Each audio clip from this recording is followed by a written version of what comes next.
somewhere right now, a new Dungeons & Dragons player is flipping through the player's handbook, trying to decide what they will play for their first ever character.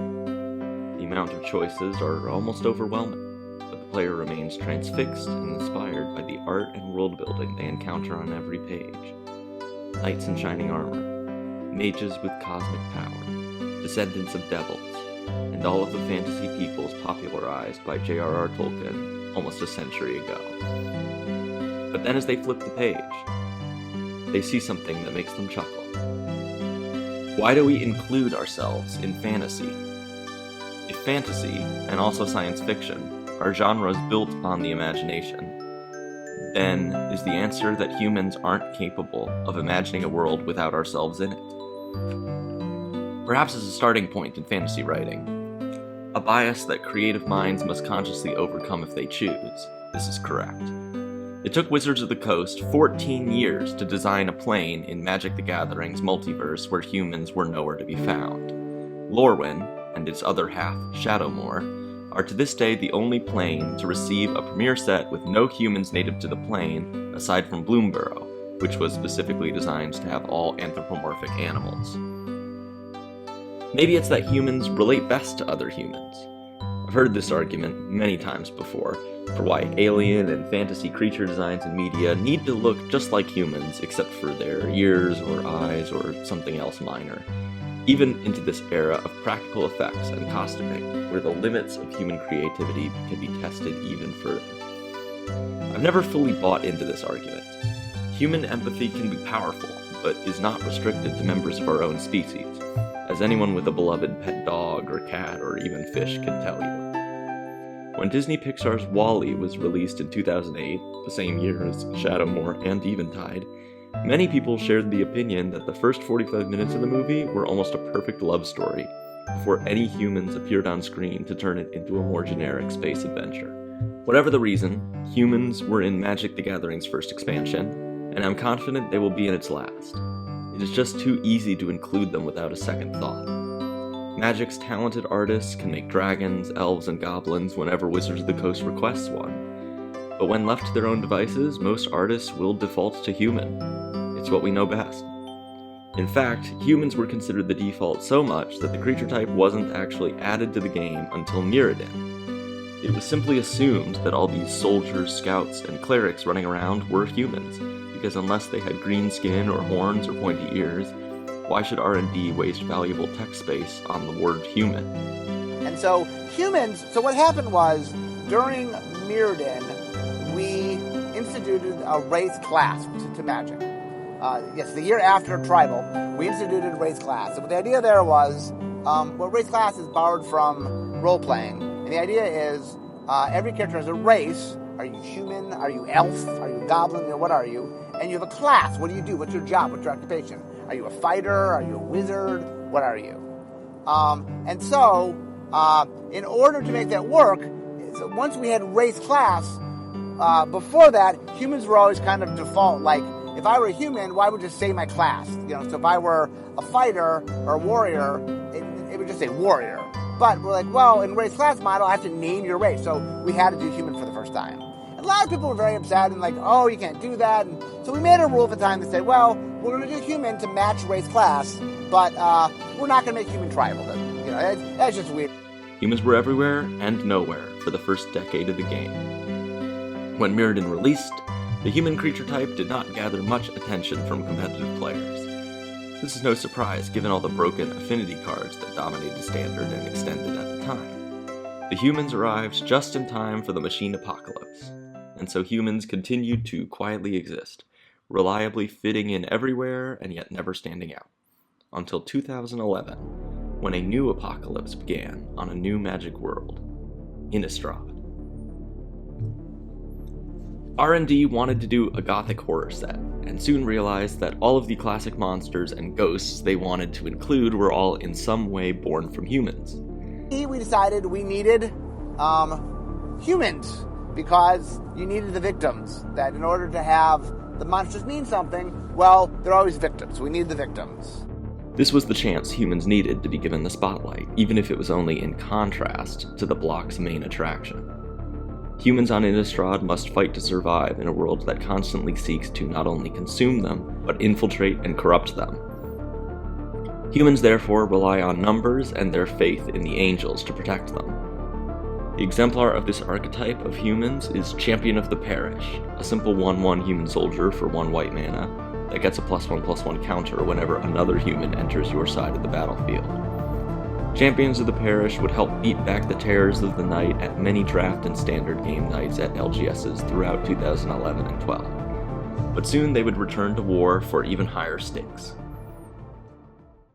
Theros, Return to Ravnica, Khans of Tarkir, and Battle for Zendikar block all released with new interesting human designs that did not make much immediate impact in comparison to the gods, siege rhinos, and Eldrazi that each became a huge part of the modern format at the time. Mantis Rider from Khans of Tarkir was a simple 3/3 for 3 mana in red, white, and blue, with a bunch of useful keywords. Reflector Mage from Oath of the Gatewatch was at first glance just a normal wizard with a bounce spell attached, if you failed to notice the clause added onto the effect that stopped your opponent from casting any spells with that name until your next turn. A return to Innistrad in 2016 gave humans a much-needed boost in playability, especially with the printing of the card Thalia's Lieutenant. This rare from Shadows over Innistrad added a go-wide counter ETB to a card with all the same features as Champion of the Parish, for the additional cost of only 1 generic mana. The strategy to cast a bunch of creatures of the same type and then swing out with them was nothing new. Elves, goblins, and zombies had been doing that routine since the 90s. But just because it's been done before doesn't mean you can't do it well, and humans in 2017 and 18 were doing it well. The +1/+1 counter synergies and light stacks abilities from cards like Thalia, Guardian of Thraben, and Meddling Mage also gave humans a little bit more identity than just being vanilla creatures that all shared the same type. Still, Thalia, her lieutenant, and the rest of her troops were still too busy fighting Emrakul and the rest of Innistrad's monsters to help out any modern decks full-time as anything more than role players in established decks. Ironically, their big break would come from a typal set that didn't even care about humans in the slightest, Ixalan. On a world almost as hostile to puny humans as Innistrad, colonialist vampires and massive dinosaurs were both on the prowl. But humans managed to survive in this world, and in the case of the pirate crews of the Brazen Coalition, they're having a pretty good time doing it too. Pirates and dinosaurs were the 2 breakout stars of the set in terms of world building, with vampires and merfolk returning as reliable all-stars from Magic's past. But R&D's decision that all creatures with class types should also have a species type as well meant all those pirates roaming around, pillaging, had to be humans if they weren't orcs or goblins. And some of these pirates were quite potent. Kitesail Freebooter was a duress on a flying stick for only 2 mana. That would already have been an interesting card, but it became even better when combined with a relatively unassuming hate bear printed all the way back during Planeshift, Meddling Mage. Here's an explanation of how these 2 cards work together so perfectly, by Marcio Carvalho. Meddling Mages and 4 Kitesail Freebooters. Marcio, could you kind of briefly go through these cards and what their function is? Well, Thalia's Lieutenant is, of course, your crusade to all your humans, so you need him to net draw. Thalia is an 8-bear against all the deck Storms, Ad Nauseam. Meddling Mage, another 8-bear, just to name Grape Shots, you know, all the things. And Freebooter, you just see the hand, helps Meddling Mage, so you can go blind with Meddling Mage and take some cards. Just a nice interaction here. Turn 2 Freebooter, and then Meddling Mage is a lot easier. But what really added some greater flexibility to human typal decks was the printing of Unclaimed Territory, a slightly less powerful but no less useful Cavern of Souls. With the printing of these 2 cards, 5-color humans was truly born. Most 5-color human decks seek to play mostly green, white, and blue humans the old-fashioned way, then cheat out their red and black humans with either Aether Vial or Collected Company. But of course, thanks to Cavern of Souls and Unclaimed Territory, no human in their hand was likely to be a dead card for too long.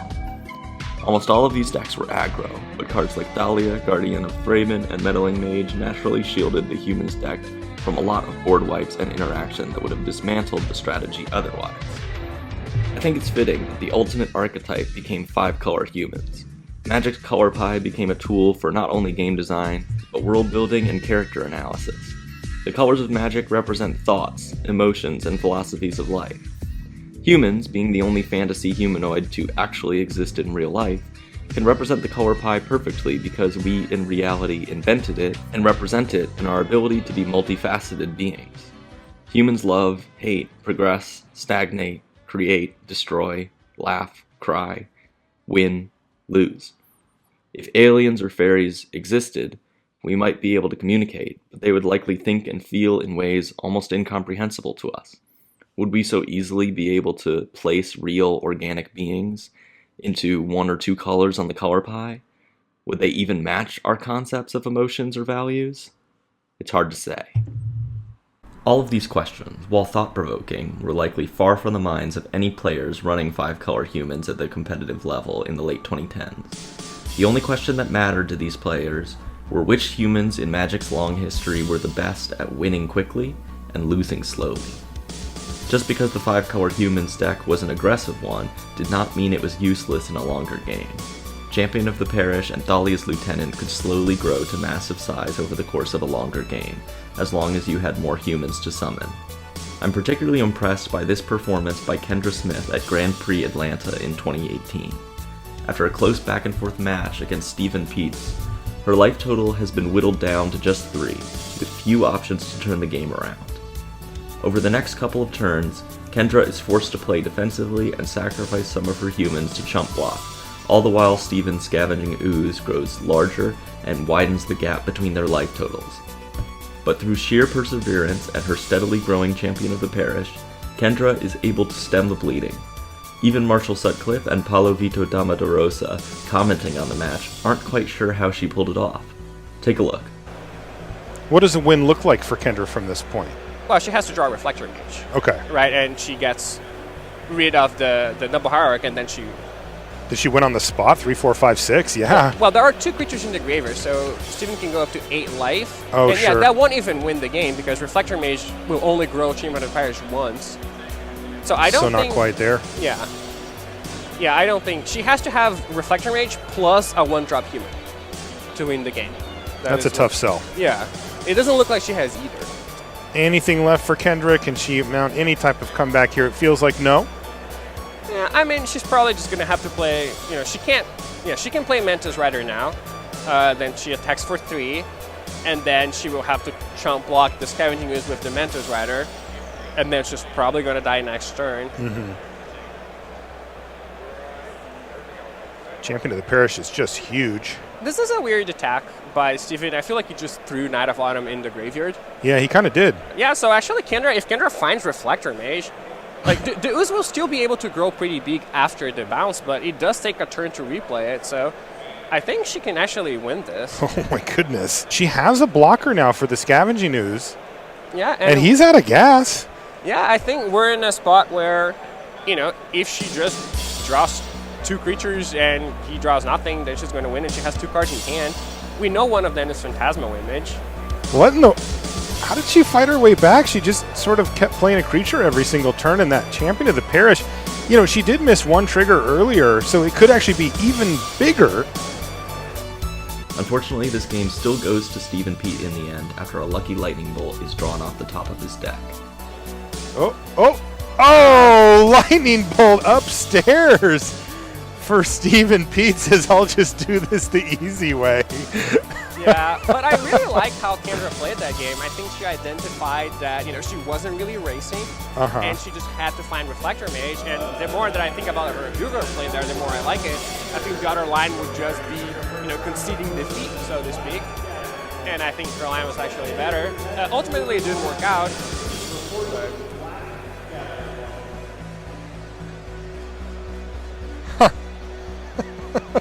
That was a weird ending. Yeah. And this would not be the last time that 5-color humans would be the underdog with a big chance. Hello there, welcome back to the booth here at Mythic Championship 2 from London. I'm Marshall Sutcliffe, that's Paul Cheon. It is time for the finals. An unlikely scenario has unfolded here. You can see that there's a fairly large disparity here between level of experience. This is the first top 8 at a Mythic Championship level for Eli.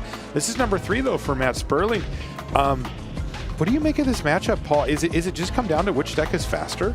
Yeah, I think a lot of it comes down to that, but Simon mentioned earlier the affinity that has access to lots of evasive creatures. As you can see, Signal Pest, Vault Scourge, and Blinkmoth and Inkmoth Nexus. And so it just has more flyers. And so, the Humans deck does, of course, have Kitesail Freebooter, which isn't all that great, but also Mantis Rider, but it doesn't have that many. So the affinity deck is faster, has evasion, and many of the Eli Loveman's 5-color Humans deck had most of the same pieces used over the last year and a half of competitive Modern that we've talked about already, with a few new additions from Guilds of Ravnica, Ravnica Allegiance, and War of the Spark. Most importantly for this final game, he brought a single copy of Izzet Staticaster in his sideboard.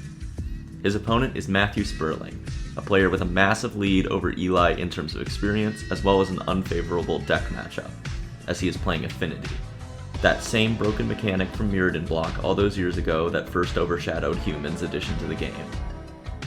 The odds aren't in Eli's favor, and yet, just as with Kendra Smith's match earlier, it was a mistake to count the Humans out. Eli Loveman is able to take 2 games rather quickly with some fast creatures and smart choices on what to lock Sperling out of with his Meddling Mage. Eli Loveman is able to take 2 games rather quickly with some fast creatures and smart choices on what to lock Sperling out of with his Meddling Mage. Sperling is able to finally sneak a win in, making the score 2-1, but as Game 4 begins, the card in Loveman's sideboard quickly proves its value. Have the Steel Overseers, which do a lot of work in this matchup, but Eli Loveman also has a very, very nice draw. He doesn't have land number 2. However, he does have 2 Noble Hierarchs, and he's got Izzet Staticaster. We talked about this before. This is one of the best cards against Affinity, especially if you can get it out early. Matt did find land source number 2, Blinkmoth Nexus, and now he has the Steel Overseer. But this is going to be a huge blowout here. Oh, this is so rough. Eli Loveman runs out the Izzet Staticaster, takes down the Overseer, and strands the other 2 in hand for Matt Sperling. Damage in the air.